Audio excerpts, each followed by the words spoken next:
The best way is to start with some warm-up questions, such as, what apps do you use on a daily basis? How does your daily routine look like? It's also very important at the beginning stage to tell that there are really no bad answers. Actually, you might be surprised how much valuable insight you can get from somebody saying, I don't know, or I don't know how to use such a feature or such a way. Also, avoid yes-no answers. Asking open-ended questions is much better. You don't want to ask somebody, did you watch TV yesterday? But you will ask, would you describe your experience in watching TV, generally speaking? You will get much more insight into the way that they interact with the TV rather than in a yes-no answer. Additionally, you should never suggest a solution or an answer in a question. For instance, do you like watching TV? Or what do you like about watching TV already suggests that the user likes watching TV.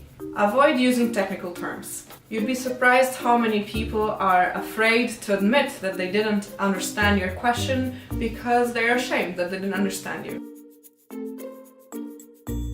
You do this in the first workshop or in the kickoff that you have with a client, where you sit down together with the team and refine or come up with the first version of a persona. How do you gather this knowledge or this insight? There's a few ways to do that.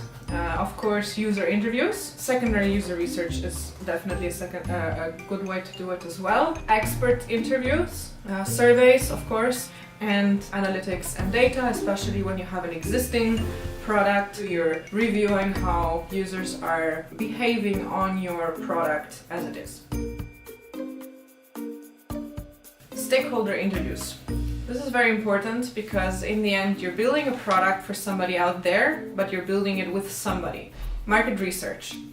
Market research includes research of the industry, research of the competitors, both direct and indirect. Competitive user testing. So you figured out what or who your competitors are, again, both direct and indirect. So you want to put your potential users, you've defined your personas as we said before, and you want to put them on using and testing your competitors' products so that you can find out what works and what doesn't work and what chances, what opportunities you have to do things better. User interviews. This is actually the most important point of your research, and not being able to interview your users is significantly going to impact the quality of your research.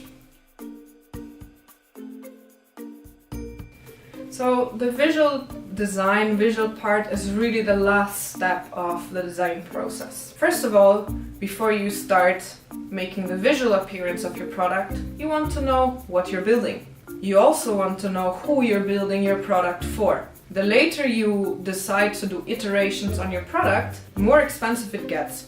Because changing a wireframe or a mock-up in the earlier stages of your process is much less expensive than changing the complete visual design of 5, 6, 7, 8, 9 screens that you have designed. The best products are built iteratively. Building a product and releasing a product is never the last step in your process. You're gonna put out your product into the world, and the next step you're gonna do is you're gonna observe. And then, again, you're gonna analyze it, summarize this information, and you're gonna create some assumptions and have hypotheses, and you're going to test them, and you're going to implement them, and you're going to release them. Just like that.